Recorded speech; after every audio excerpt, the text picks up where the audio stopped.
the world's writers will walk through those gates. And if you hang around, you get a chance to talk to them.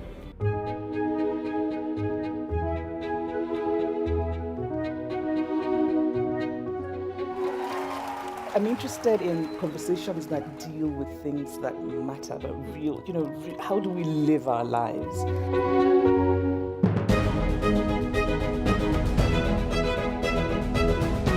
First of all, make climate change personal in your life.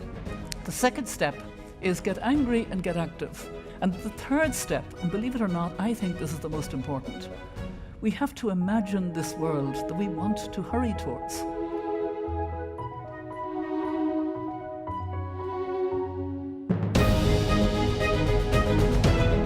It's about kindness is looking at people as people and not as I voted this, I do this, whatever it is. There are some people we will never get along with, but most of us are a complex mass of different things.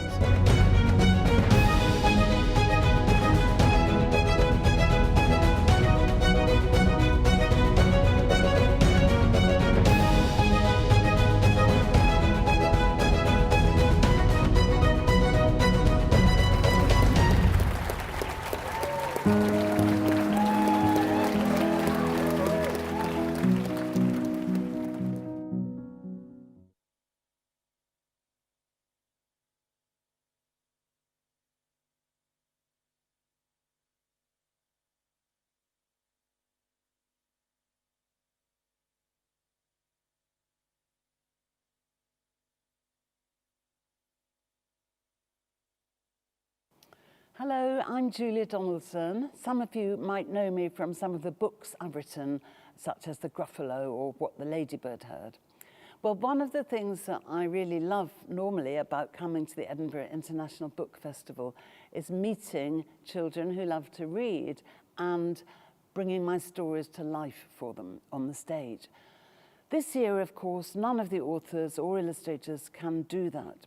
But I am delighted that this year's online book festival is available and free to so many children in so many different places. So I hope that anyone watching has a wonderful time and that it makes you want to read lots and lots of books.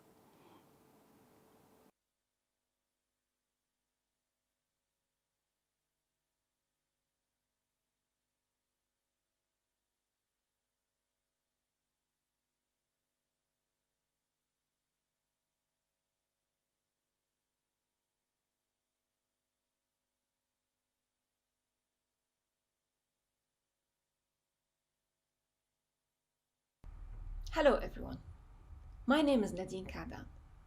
I am a Syrian children's book author and illustrator. I am so happy that today I will be reading my book tomorrow for the wonderful Edinburgh International Book Festival. To tell you a little bit about myself, I lived in Damascus, and this beautiful city was a true source of inspiration for my stories and my illustrations. So I always illustrate ancient fountains, courtyards, and the beautiful Damascus tiles. 10 years ago, a war started in Syria. It was a complete shock for me, and that's why I decided to write my book tomorrow. Because I was watching children around me feeling so anxious and confused. They couldn't understand why they can't see their friends anymore. They can't go to school and they can't play outside. I had no idea that 10 years later, the entire world will go into a lockdown and many children will stop seeing their friends, they stop going to school, just like back home. I really hope that you enjoy my story. Yazan no longer went to the park. And he no longer saw his friends, who lived next door. Everything around him was changing. Even his mother had changed. She had stopped painting. Yazan and his mother used to spend hours painting together. Sometimes he had been happy just watching her paint. Now, the minute she woke up, she would watch the news with the volume turned up loud. So loud! Each time they wanted to leave the house, Yazan's father would make lots of phone calls. When Yazan asked why, he would say, "Traffic. We're trying to avoid the traffic." Yazan felt really stuck. No park and no friends. One day there was school and then no school the next. He even started to miss going to school, which was a surprise. That weekend, the hours seemed so long, with nothing to do. Yazan got out of bed and tried to keep himself busy. He drew a few doodles. He built a castle out of pillows. He even made 142 paper planes. But he was still bored. He went to the living room and screamed, "I want to go to the park now!" But his parents were watching the news and didn't even turn around. "Not today, Yazan," said his mother. Yazan grabbed his bicycle, which he hadn't touched for over a month. He stood by the front door and wondered whether to go to the park by himself. He thought long and hard about it. He knew his mother would be very angry if he left without her permission. But he looked at his bike and was tempted by its shiny red paint and its new bell that made 4 different sounds. Ding, ding, ding. He opened the door and walked outside. When he reached the street, it was completely empty. Everything was different. Abu Saeed, who sold tasty beans and cumin from his trolley, was nowhere to be seen. Neither were the kids Yazan usually played with. Frightening sounds exploded all around. Yazan didn't know what to do. Should he continue to the park or go back home? Suddenly, he saw his father striding toward him. He took his hand and they walked home together.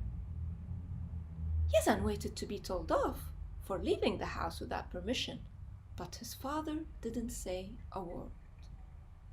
When they arrived home, Yazan's mother was waiting for him. She ran to him and hugged him very tightly.